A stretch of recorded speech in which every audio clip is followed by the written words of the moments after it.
Hi guys and welcome to another video. So in this video I'm going to show you guys how to copy a string to another string in C. Okay, so let's get started. Let's create a string. Let's call it str1. I'm not gonna give it a length. Okay, so let's say language. Okay, and I'm gonna have another string.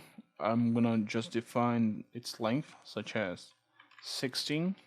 Okay, and I want to copy the content of str1 to str2. So to do that, it's very simple. We just use strcpy, okay, and this function copies the content from one string to another. So this is str2.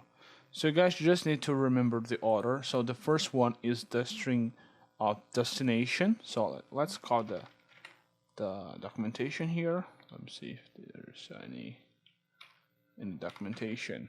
There's none, but the first string is the destination, and the first argument is the destination, and the second one is the source.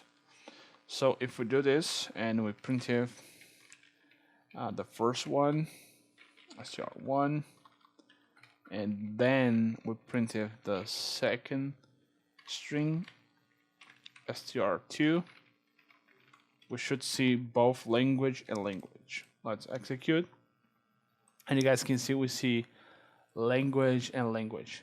So let's try to do the opposite, just to show you guys that order matters here. If we execute, we see none, because as I said before, the first argument is the destination, and the first one and second one is the source. Okay, so this is how you copy strings in C. Hope you guys enjoy. See you guys next time.